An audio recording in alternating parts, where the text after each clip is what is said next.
Okay, so this week we're talking about Madam Web. And I think it would be really nice for Madam Web just to give the blurb quickly. Oh, really? There's so many directions this film goes in. I just want to quickly get out there the basic... Okay, go for it. What it is. So, Madam Web tells the standalone origin story of one of Marvel Publishing's most enigmatic heroines. Wait. Where is this blurb? Fantastic! Love it! Where is this blurb? This is on Rotten Tomatoes. Okay. The suspense-driven thriller stars Dakota Johnson as Cassandra Webb, a paramedic in Manhattan who develops the power to see the future and realizes she can use that insight to change it. Forced to confront revelations about her past, she forges a relationship with three young women bound for powerful destinies, if they can all survive a deadly present. So that's the blurb of Madam Web. Hannah, how did you find this film rewatching it? Do you know what? I actually enjoyed it more on a rewatch. Really? Yeah. Which is strange because when I saw it the first time, we went to see it with the intention of hate watching it. Okay. Obviously, because everybody knew how bad it was. It was such a big thing, right? It was such a big flop. Yeah, it was. And there was definitely a sense of community in the audience. Someone would shout something out, someone else would reply. A second short of throwing popcorn at the screen, but not quite there. Yeah, or like going to see a screening of The Room. Right, exactly. But I did learn something about myself when we went to see it. That's the thing. This film teaches you things about yourself you didn't know. I thought that I could go to the cinema and talk about the film while we were there and like make fun of it, you know? Yeah. But my friend who I was with kept saying things that were funny. Arguably, they were funny throughout the film. And I was so annoyed that he was talking through the film. Whereas when I watch something at home, then I'll talk all the way through it. That's fine. But there's something about being at the cinema that I was just like, shh. Yeah, when we used to go to the cinema with my grandmother, she would like, just talk. Like, not even like necessarily about the film, which was like, admittedly in retrospect, very funny. But also it was like, please, like in that moment, it's like, please don't. Wait, so what should be talking about, like what you're going to have for dinner and that kind of thing? Yeah, basically. Or just like, you know, like commenting on the quality of the seats in the cinema and stuff like that. It's like, oh yeah, the other cinema has much nicer seats. That's amazing. I respect that. Yeah. So then seeing it at home and knowing the whole film, it was a slightly different experience. I don't know if I could say it was better, but I at least wasn't surprised on a rewatch. Because it's just a bad comic book film. And there's so many bad comic book films. There really are. Do you think it's the genre with the most bad films? Oh, no. Horror? Yeah. Rom-com? No, it'd be oh, wow. I mean, I think it would be horror. Christmas? Oh, Christmas as well. The only reason I say horror is because I feel like horror has consistently had such like a cult underground following to it, and so many people that would just go out and make a film. Every generation has like a slew of bad horror films you can go and find. Mm-hmm. I know what you mean about Christmas films and rom-coms. Those are modern products that it's now really quick and easy for people to cynically churn out. It definitely feels like a recent problem. Obviously, there were bad rom-coms and probably Christmas movies as well before, but it feels like it's more of a Netflix. It's a content generation era thing, right? Mm-hmm. Filling time on streaming services. Yeah. Speaking of time. That's 4 hours you'll never get back, seeing as you've seen this film twice now. When I watch films that I really don't like, whether it's a bad film or whether it's a film like Maestro that I can accept is probably not a bad film, it's just something I really don't like, I'm actively hating it while I'm watching it. Neither time I watched Madam Web did I actively hate it while I was watching it. When you were at Johnny Ball, living in Bristol, yeah, I remember that you intentionally watched so many bad films that your percentage rating of how likely you were to like it was basically in reverse. Oh, right. So if you got 100% match on something, it would be a really bad film, but any good films were in the like low 20s. Yeah, and I think that may have been an era, funnily enough, where I started watching Marvel films as well. Because I put off watching Marvel films for a really long time because it's just not... Because they're terrible. Well, yeah, I mean, I liked the early X-Men films from the early 2000s. Yeah, the first ones were great. Well, the first one was great. These films are... I don't want to be a massive dick about it, but they're for babies, right? They're baby films. They're for babies? No, but they're so repetitive and so simple, and I see, yeah. They're not particularly challenging. And I think that's part of the reason why I genuinely kind of like Madam Web as much as I like a lot of these films. There are superhero films and there are films in this genre which are brilliant. Like what? Those first two X-Men films, I think, are really, really good films. I haven't rewatched them for a while, but I do think that they were good films. And I think in terms of doing what it does well, the first Deadpool film does what it does well. Dark Knight. The middle film of the Batman trilogy, yeah. Oh, really? You wouldn't take either of the others? Again, against The Dark Knight, no. Against other comic book films, yes. Because The Dark Knight is so much better than the other two. So it was Batman Begins and then Dark Knight Rises, right? Dark Knight Rises with Bane, yeah. Oh my God, yeah. Yeah, exactly. What? Wait, what's Batman Begins is Cillian Murphy, right? The Scarecrow. And Liam Neeson as Ra's al Ghul. God. Oh, yeah. Oh, yeah. To be fair, that film taught me to keep my chest warm because my arms will take care of themselves. Again, you learn so much from comic book films, right? You learn so much. Survival. Absolute survival. Back to Madam Web, though. I was making notes the whole way through it, and I think I used the word hilarious more than any other word, because there's just decisions that they make. From the first minute, like with the ADR of the bad guy. Oh, the ADR is so bad. Throughout the whole film. But it's so funny. Like, on that guy in particular, because it just does not match. Yeah, why did they do that? I don't know. We should have looked that up. Madam Web. ADR. Like, why? Oh, the first thing that comes up is Madam Web is camp. It's not camp. I think that's an insult to camp. It's not intentionally camp. But yeah, it kind of depends what you mean by camp. I guess if you're talking about some of the costumes and things and some of the sort of like melodrama that you include in it, right? Yeah, I suppose. Like if you say that melodrama is camp, then like... Yeah, fine. But like, it's not... I stand by that. I think it's an insult to camp. I think camp is a good... Camp can be a good thing and is often a good thing. And yeah, I wouldn't put that with Madam Web. The villain he does feel like he's straight out of a telenovela. Yeah, that's true. There are so many things that they do that it's not far enough to be parody. Yeah. And it's not good enough to be a solid choice. No. And it would have been so easy to not do those things. Can we talk about crash zooms? Oh, yeah, sure. What are they doing? What are they doing here? Why are there so many crash zooms? Apart from the fact that it's about spiders... Yes. Why are we spinning around all over the place every time the shot changes? It is quite nauseating at points, isn't it? It's incredibly nauseating. Yeah. I have a kind of pet peeve, which is actors driving who have obviously never driven a car in their life. Yeah. She is not looking at the road at all. There's a point where she's like, oh my God. And rather than being like, oh my God, rolling her eyes and looking out the window, she's like, oh my God, and like head in her hands looking down at her lap. The first time we see her, she's driving, right? She's driving the ambulance. She's driving the ambulance. And I don't know if you noticed this. The first thing when we see her is it's 2003. She's driving the ambulance. What's the first thing she drives past to show us that it's 2003? I don't remember, but I have notes on this. It's a Blockbuster video. Oh, yeah. Because there are so many there's a DKNY advert, there's the Beyonce poster. Yes, the Crazy in Love poster. There's the whole toxic thing. Yeah. And it's very on the nose, but it's kind of like, if you're not paying attention, fine.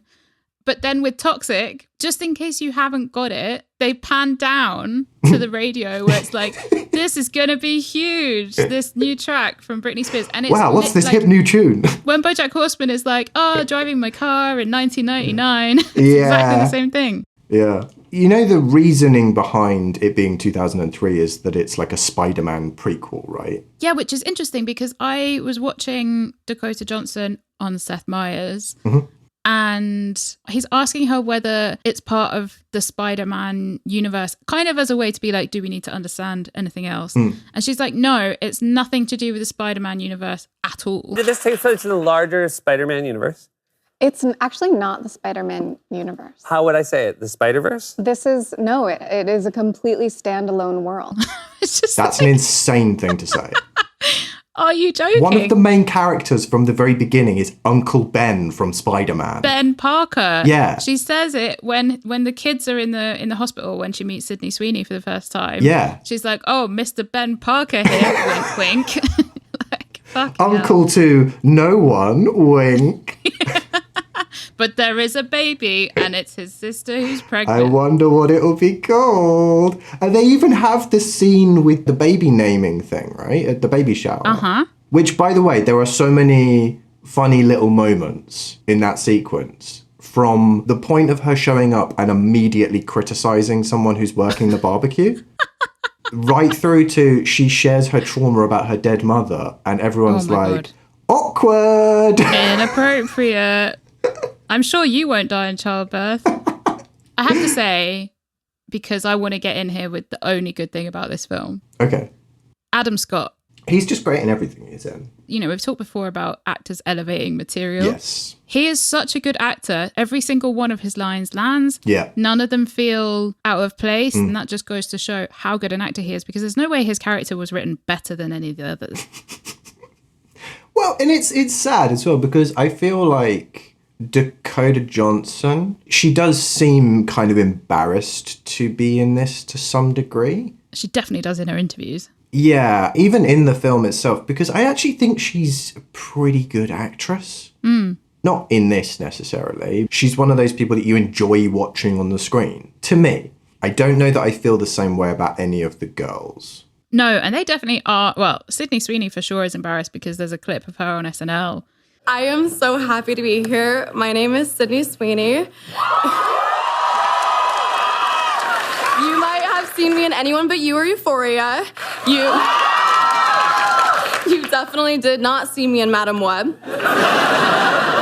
She could easily just not be in this and it be anyone else and it would be exactly the same. Which is wild, because she's someone who's like had this breakout moment and she's supposedly got all this star power, and you know, she could be an extra roped in to do this role and you would know no different. Yeah, I mean, all of the girls were kind of average. Highly forgettable, yeah. And the villain as well. I do see the camp comment. Yeah. He's the only one that I would accept. He's pretty camp. And also stupid, like the way that when Zosha Mamet, who's his like assistant villain, whatever. She's into the NSA systems and she's just like in his apartment with all these screens. Also, the repeated refrain from him of like, they're going to destroy everything I've built. It's like, what have you built? You've got a spider in a nice apartment and a bunch of TVs for your assistant to track girls around. Like, I don't understand. Like, we never get any sense of like what this spider that he nicked has allowed him to build. Or like why she's there other than that he's paying her. Yeah. She's there like helping him kill teenagers. Yeah, except at the beginning she's like, oh, I didn't realize it would be teenagers. Oh, well. Yeah, exactly. Yeah, that moment of ethical consideration is gone. He is obviously ADR'd to fuck, to the point that whatever he did on set must have been so much shitter. I didn't even think about that, of what it was that they were fixing. I guess part of me thought maybe it was like an accent shift that they wanted to do. But at that point, surely you do pickups. I mean, I did look at the budget for this. The budget was 80 million and it grossed 100 million. Okay, so with the marketing budget on top, it was definitely a financial failure. Nothing. Yeah. So I guess they couldn't do pickups. Well, you say that. A lot of these sorts of films, they do end up reshooting and revising. And obviously, like with this guy, they ADR'd him a lot. And then you've sort of got this gruff voice put onto him and you just see the back of his head a lot of the time because obviously they're papering over the cracks. Right. That's a really good spot. I didn't notice that. I was just so distracted by how it was 2003. Yeah, 2003. Doesn't matter at all, other than the fact that it's in the past for Peter Parker.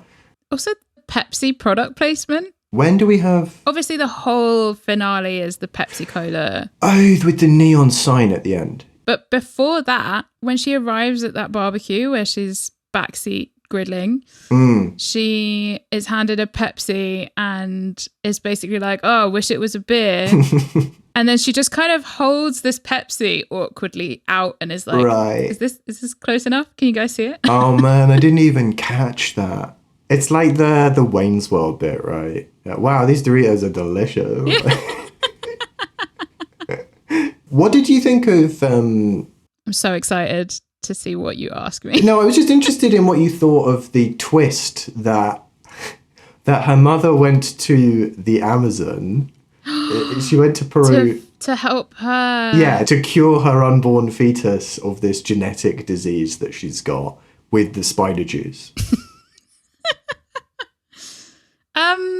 What did I think of it? It fit with everything else in the film. If they suddenly went to space, it would have fit with everything that was in the rest of the film, yeah. For me, the least believable part was the pigeon flying back out the window. That would never happen. Oh, yeah. Yeah, the micro... The time loop thing. Yeah, so like showing that she's able to actually impact Yes. the future, right? Exactly. I don't know if you've ever had a pigeon stuck inside. They don't fly out the window. No, that pigeon was hitting its marks, right? That pigeon was the best actor in the scene. It's one of the best pigeon actors I've ever seen. For sure. And it's a good thing that the cat was in another scene, because otherwise we wouldn't have heard any of the explanation of what her mother had been doing before that we had already seen because it's the intro. Wait, the cat? So she goes, hey, cat. And then she tells the cat all the stuff as she's sat on the floor before she like climbs up the wall and falls down it. You know that bit? Yeah. I don't know if you also picked up that she feeds the cat milk.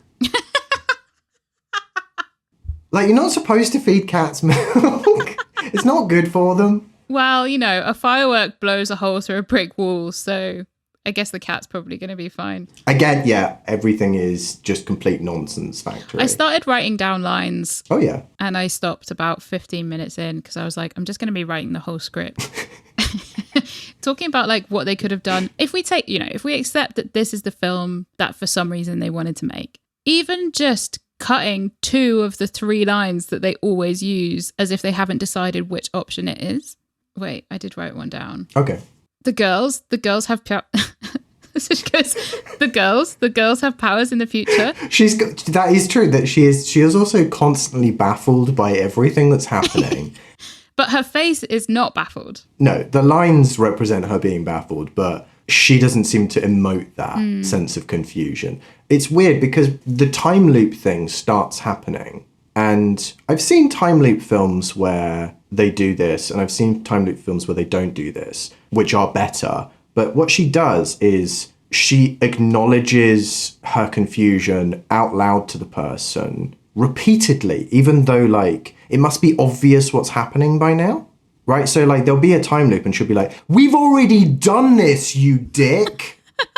And it's like, you've just experienced like multiple examples of these weird little time loops. Why are you like having a go at everyone? Yeah, she takes a while to get it. Yes, exactly. Yeah, it takes her way too... And that's what I'm saying. Is like there's time loop films that I've seen where people kind of just get it quickly. That's good writing because we're just moving on. Going back to like moments of bullshit, she dies in water twice and there's no water spitting up ever. Oh yeah, there's not. We sort of like cut to the after. There's not even any cut. Well, no, but both times they're doing CPR on her, right? They're doing CPR, but like she's dead and then she is revived and that's when she would throw up. And she would, even if, you know, in lots of films we don't see them throwing up, fine, but we at least see them cough up water. There's no water. Yeah. She just sits up and it's like, how long was I out? Why don't she was just like, yeah, I don't want to have like water in my mouth as part of her contract. I only drink milk. She just spits milk. One of my favourite lines from the whole film is when she goes to the doctor after this starts happening. Oh, yeah. And she's like, I think I'm fucked up. And they're like, you're fine. Well, what the doctor says to her is, take a week off, watch some old movies, you'll be fine. This is the American healthcare system, I guess. Yeah. Also, when she does go and watch movies again, going back to like very small things that would have been so easy to fix. We have this movement across the whole apartment. The intention is like, she's not doing well, stuff everywhere, that classic, unhealthy state of mind, that kind of thing. Except that all we see is a jacket on the table, the plants are all fine, there's a bottle of wine on the table, nothing else anywhere, there's a glass of whiskey next to the phone that then rings so that Ben tells her, you should come to this event. Oh yes, to come to the funeral. Yeah, which is also next to the remote. And I've spent my fair share of days lying on the sofa watching movies. Your remote is in your hand, or at least very close to it. It's not over there where the whiskey is also next to the phone. The backlash against Madam Web and the hate against Madam Web, I think more than anything comes from stuff, like you mentioned with the dialogue, that there is this weird repetition thing that happens with lines. Everyone being baffled by everything all the time. People just saying things which a human being would never say, and also like an intelligent character that you would write would never say. Yeah, again, we have teenagers referring to themselves as teenagers. Yeah. This repetition of, you won't like me when I'm hangry. There's that moment where they're in the car when Ben Parker's trying to get his sister to the hospital, and they've all had this crash. Oh, yeah. And then they go, oh my God, it's him. And you're like, that is the last thing you want to hear from anybody. Like, he's back. The villain, once again. It's so frustrating because I've got this list of endless examples of these little things that are so bad, but it's not enough for it to be a parody. No, it's badly stapled together.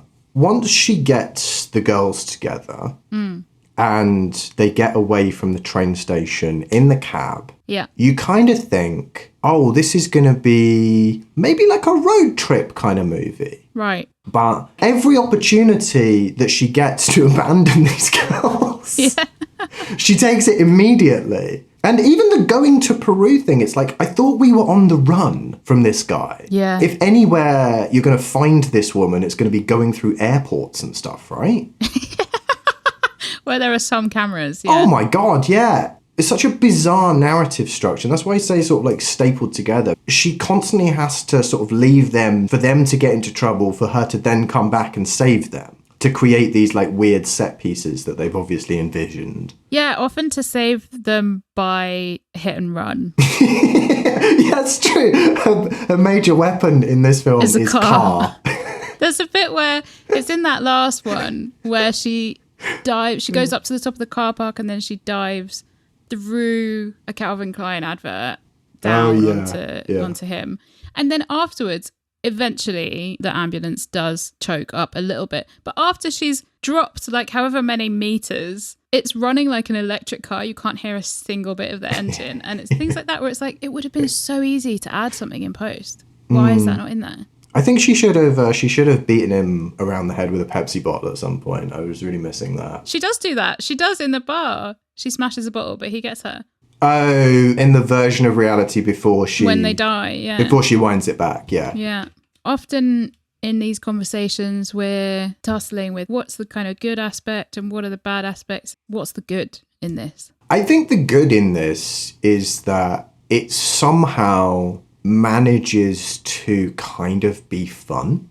I don't know if that's just on the basis of the charisma of some of the performers in it. Adam Scott elevates everything that he's in. Dakota Johnson's very watchable. The script is trash. Even the set pieces and some of the choreo and the fight stuff, which you would hope in comic book movies would be good. You mentioned earlier about the firework blowing up a wall. Yeah. It's insane. It doesn't make sense. It's shittily done. The CGI is terrible. And maybe it is it being so bad that you kind of just go along for the ride, right? Not so bad that it's good, but so bad that you're just like, yeah, this is bad. Like, this is dumb. But I know that it is. Yeah, it's funny you mentioned about that ending with the firework as well, because the whole escape of that final fight is that she, for no explained reason whatsoever, splits into 3 people that are ghosts but can also do things. But then she, saves one of the girls. Yeah. I can't remember what she does to the other. And then to Celeste O'Connor, who's like stuck on the V of the metal. She's just like, she doesn't say hang in there, but like she basically is like, don't worry, you'll be fine. Reassuring ghosts. I wouldn't be thrilled if that was the skill that I got, but it's better than no skill. I've got the power of time travel. I've got the power of flight. I have the power of reassuring ghosts. They'll make you feel a little bit better just before you die. They will improve your mood 5%. A film that came out around the same time, which I'm sure I mentioned to you before, that I hated and had a lot of similar problems to this film is Doctor Strange 2. Yeah. Doctor Strange 1's like a bad comic book film. Doctor Strange 2, I actively hated. But it shares a lot of problems with this, right? It has a problem, this like weird, bad villain motivation, really underusing the concept of multiverses, especially next to Everything Everywhere, which did that concept so well. Yeah. I mean, I know you don't like Benedict Cumberbatch, but a lot of people do. Why? I don't know why. Because he's Sherlock. But then like Sherlock, fine. I like Sherlock, kind of. What don't you like about Benedict Cumberbatch? Oh, we don't have enough time. Oh my God.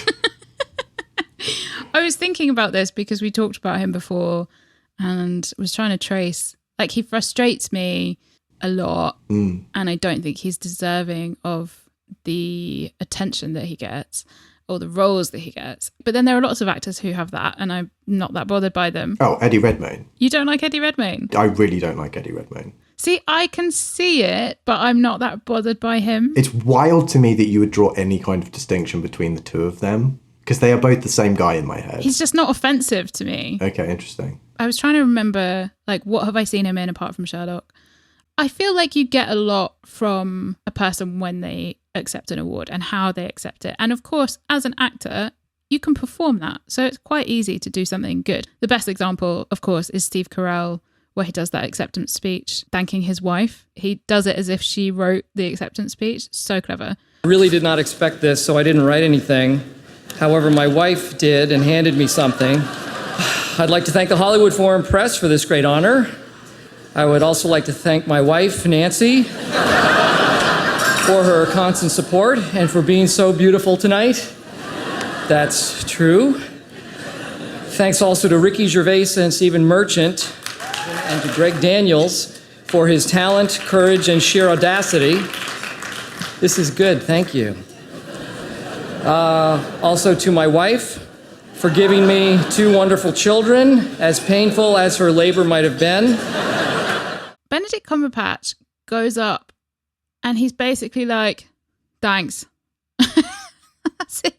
It's like, yeah, thanks. This is, yeah, I appreciate it. Cheers. Like, I deserve this. What? Are you joking? Like, first of all, you're an actor, supposedly, so act grateful even if you're not. But it was just that arrogance. And then once I saw that arrogance, I couldn't unsee it. And everything he does is the same. I feel like no matter what he's doing, he's always playing the same character. He is always doing the same voice. There's nothing transformative about him. He takes up so much space. Arrogance is obviously a trait that's inherent to being in those kinds of positions for a lot of people, right? But there's something that repulses us when we see like a naked display of arrogance. Yeah, like do a better job of hiding it. Yeah, exactly. Like so many actors are obviously narcissistic monsters, arrogant to the core. But we'll watch them. But they are so good at hiding it that you just respect the hustle. And I think it speaks to his lack of skills as an actor that he can't hide it. Okay, yeah, okay, I kind of see that, yeah. But it's arguably like it's something that he's baked into his persona outside of acting, right? That he is that kind of guy. I don't know, I've not seen enough of his stuff like to see him be humbled. He's never humble in anything. Because we've spoken about Doctor Strange in regards to Madam Web. Yeah. I did have a look at some clips and I'm so glad that I only watched some clips because I would not have made it through a whole film. Oh, yeah. What is his accent doing? And again, he's not acting. He's just there in like weird costumes and everyone else is kind of filling in around him. Like you say, there's a similarity in style, but they got very different receptions. Yes, there's a few things going on. One of which is Doctor Strange is like deep in the core of the Marvel films at that point. Right. So it has a fan base already. Yeah, it has a fan base already. It has a certain amount of goodwill that's built up around it. You don't think Spider-Man has that? Well, but that's it. So this is closer to like Venom than it is Spider-Man, right? It's a I complete see, offshoot yeah. of the Spider-Man Yeah, series. I remember Madam Web from the Spider-Man cartoon series from like the 90s. Like, I remember the character. She's hanging in the web, right? Yeah, and she's an older lady and she's got the glasses. Yeah. I mean, they kind of have her nearly at that point by the end of this film. It's hard to label it as any sort of problem of sexism, it being an all-female cast versus it being sort of a male-led film with Doctor Strange, because this is a bad film. Mm-hmm. And whether it's an all-female cast or an all-male cast, it is correct that people dunked on this film for, oh my God, what is the line? The going to Peru line. Like, my mother was researching spiders in Peru. He worked with my mother when she was researching spiders in Peru. Which I was waiting for. It's not actually in the film. Is it not? It's in the trailer. It's not in the film. Oh, okay. But there are lines close enough to that throughout the film, which are absolute bullshit. I'm curious as to what you think that this film would have scored on Rotten Tomatoes. I think the critics will be lower than the audience. You're right. I think audience was probably 40 something. You're not far off. Audiences were 56%, which is higher than I thought it would be. Yeah, that's higher than I thought. But I think, again, part of that is the fun factor of dunking on this film. Exactly. So I think critics 30 something. 11%. 11. I was going to go 20 and was like, that's way too low. Yeah, it's pretty brutal. Do you want to do a quick 6 Degrees of Nick Holt? Have you done that for this film? I'm just pantsing it. Okay, because I do have a route ready. So I have a... Okay, you go for it. No. I want to see you flail. Oh, you want to... Oh, no. Okay. Okay, so... Oh, God, this one's going to be hard. It's not super hard. Okay, so I'm trying to decide whether the best route is Adam Scott or Zosha Mamet. Oh, okay. Just because I don't really want to click on anyone else's. You don't want to explore any other filmographies. No. I'm going to go Adam Scott. Okay. Oh, it's so hard not to click Severance just because it's so good. So, Step Brothers. Oh, okay. Yeah. And I feel like that's going to give me nothing. Oh, it's going to be long. Can you tell me how many you got it in? 3 steps. You got it in 3 steps. Okay, this is definitely the wrong way. This is going to take me on a wild loop. Okay, I'm going to go back. I'd be surprised if you get it the same way that I got it.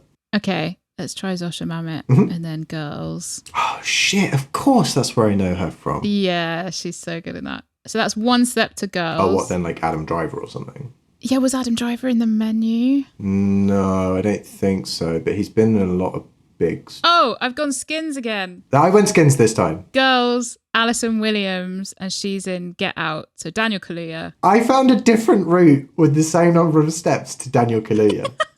Daniel Kaluuya is the key to this game. Yeah, I found... so Dakota Johnson was in The Social Network.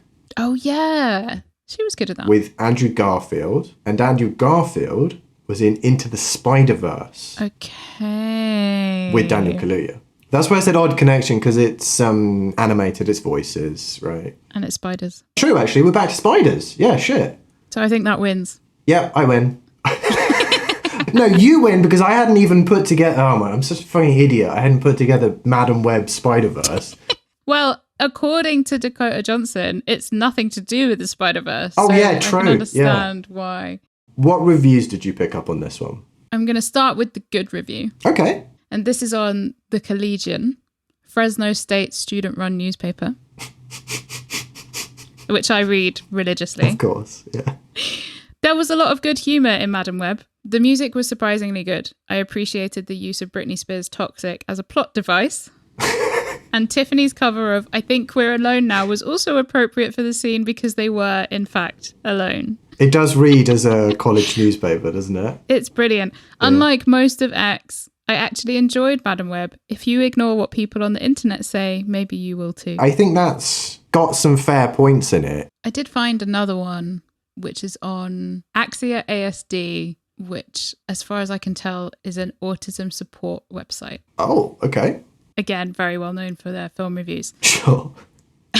I won't mince my words. Madam Web is the worst of the Sony Spider-Man movies to date, and it is one of the worst superhero movies that I've seen in my reviewing career.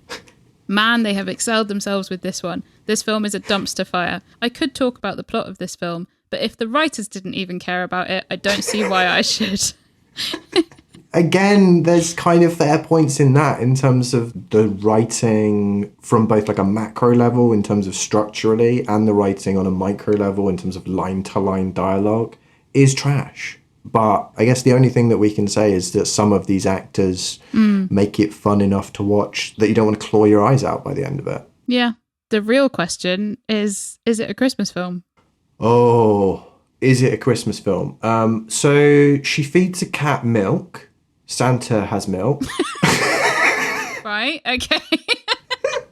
A bowl of milk is put out for a cat. Milk is put out for Santa. Milk is, some milk is left out for someone. Yeah, so that's Christmassy, right? There's like impressively fast travel. Yes. That's also Santa. We're doing a lot of Santa here, actually. But Santa in the current iteration, if I'm right, was developed for Coca-Cola commercials. Yes, and as in he wears red instead of green was for Coca-Cola, yeah. Yeah, exactly. Coke, Pepsi, close enough. Pepsi's not Christmas. Coke is Christmas. Yeah, maybe you're right. But it is red. The sign at the end is red with the big S that falls. The S is a big... Santa. Yeah, exactly. Big red S, Santa. We're back in the game. So that's 3. We need 2 more.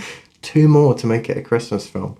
I don't know if it is, you know. There's a miraculous birth. And there's a like coming back to life after death. Is that Christmas? It's No. Easter. It's Easter, isn't it? It's kind of a virgin birth. We don't ever see the dad. That's true. Some Jesus, some Santa. Okay, I think if we can get 1 more, then it's a Christmas film. Okay. I'm not so sure about this one. I just don't. I think it's not. I think it falls short. Yeah. Wow, that's so disappointing. Like everything about this film. Although I say that, it's not disappointing, is it? We both went in knowing it's bad. Maybe if we had watched this completely cold, with none of the narrative surrounding it, we would have sat there and gone, what the fuck is going on? Yeah, I was never bored both times. Even rewatching it, I wasn't bored at any point. True. Which is kind of impressive. I remember thinking that when I was watching it the first time, of being like, this is so bad, but I can't stop watching it. Yeah. It's like a car crash. I might go and watch it again now. Let me know how it goes. Thanks very much.